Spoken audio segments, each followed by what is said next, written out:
And now, it's time for another Dice Tower review with Tom Vasel. Have you ever wondered if the core of our planet's exploding? Well, that's what these guys have to worry about in liftoff. Get me off this planet. Can anyone save us? These are aliens who are on the planet, and some moron has tripped over a cord or something, and the planet is about to explode. So you need to get people off. By any means necessary. Get them in rocket ships. Use a trampoline. Whatever it takes to get off the planet. This is a family-style game with some very cool little artwork and pieces. Let's see if it's fun.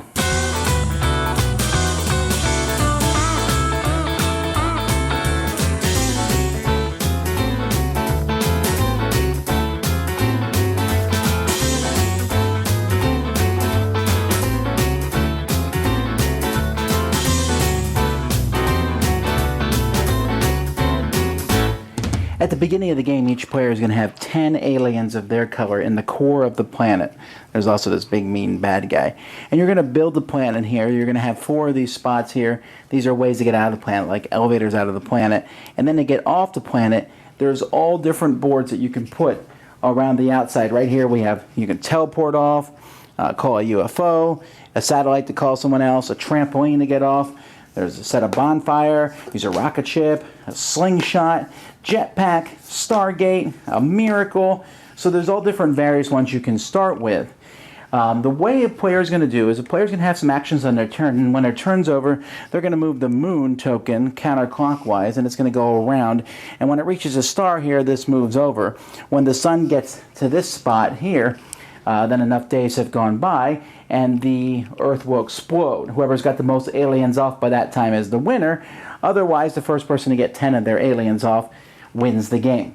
Now on your turn, the first thing you'll do is you'll draw 2 cards. There's a big deck of cards here. This deck is made up of screw cards and fuel cards. Those are cards or a screw or a fuel card. And then there's also lots of different action cards that you can take and do different things. After a player has drawn 2 cards, they then can play as many of these cards as they want. They also can move their aliens too. So I might move an alien up here for 1 and move them over here for 2. Or I might move 2 aliens up here. Or on my next turn I might move 1 here and move another one up. I have 2 movement. Now when I get to a certain spot, I might want to set one of my guys up on the launching pad. Here on the satellite launching pad, you'll see that to get on the launching pad requires 2 screws. So if I pay 2 screws, then I stand my guy up and he's on the launching pad here.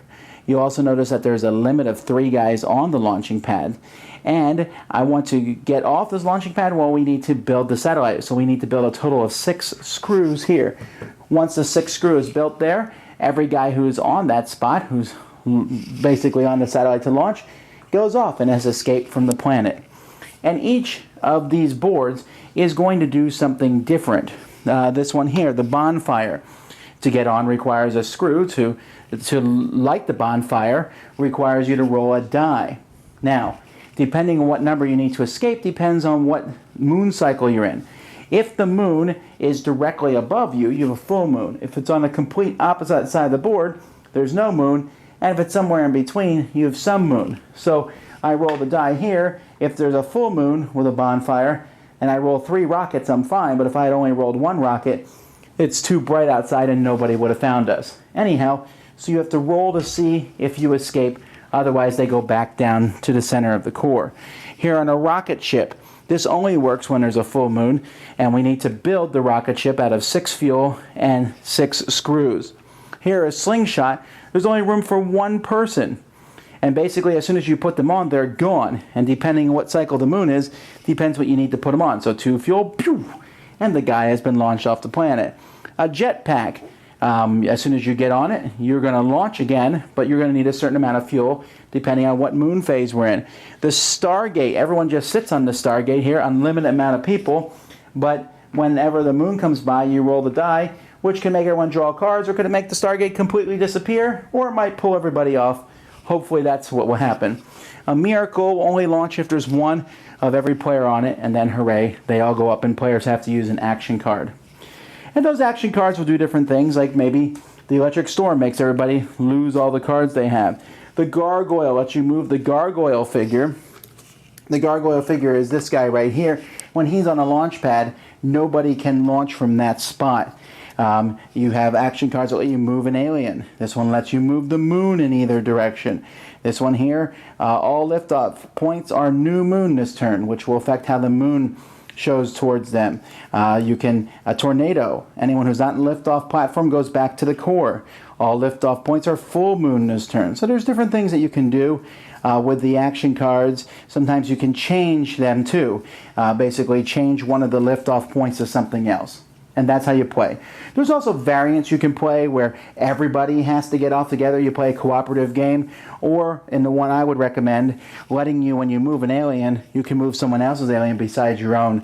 That keeps people from sitting on a spot where they could take off but don't and just sit there and hog it the whole game. Liftoff is most definitely a family style game. There is just a lot of, I mean, it's really cute. It has this really, I like how the board interlocks together. When I was showing you that demo, there's a middle piece, which I didn't put in there, but that locks all the pieces together, and I like them. They're quality pieces. The little alien dudes are little cute little guys, and the idea of using a trampoline or a slingshot to get off the planet is funny. This is not, yes, the planet is exploding, but it's not a very serious game at all. And the game's very simple. Move a couple guys, use some action cards, and each of the different ones works thematically. Of course, you use gasoline to light the bonfire. Of course, you have a special die for no reason at all when it comes to using the Stargate. That may or may not work. And each one's different. Some of them are easier than others. Some of them don't make much sense in a competitive game like the one where you need one of every player. Why should, if we all get one off? But I think at that point you're looking at the game too critically, and I played the game with gamers, and again, then they took it to gaming levels where they blocked spots. Well, I don't have to leave this spot till I want to. And there was really no way to force people off of spots, so we played the competitive where you can move other players, and that satisfied those. I think for families, you might want to even try the cooperative, or even two colors versus two colors where you're kind of helping each other out, because there's that whole, who's going to build the rocket ship? Well, I have 3 of my guys there, so you should spend more to get that rocket ship off than anyone else. I don't feel like it. So you spend the screws to get that rocket ship off. So there's some of that going on. But at its heart, it's a very simple game. Simplicity is not bad, though, and in this case, I think this is a solid one. This is the kind of game that I wish they sold at Toys R Us, because this is the kind of game that I think should be sold there. This is the kind of game that I can give to families and say, you'll have a lot of fun playing together. You'll like the fun, whimsical theme of it. It's easy to play. The deck isn't full of all kinds of complicated cards. There's screws, there's gasoline, and there's a few action cards that are very obvious in what they do. Watch the moon as it goes around, the sun, a very easy time track, and the game doesn't outstay its welcome. Solid family game. That's Liftoff. Dice Tower Judgment, approved. Thanks so much for watching the Dice Tower videos. Find more great videos and reviews, as well as our top-rated audio podcast at Dicetower.com. You can also find other great shows at Dicetowernetwork.com. I'm Eric Summerer, and you've been watching The Dice Tower. The Dice Tower is sponsored by Cool Stuff Inc., where you can find great games for great prices. Cool stuff in stock. Check them out at CoolStuffInc.com. Fecha a porta!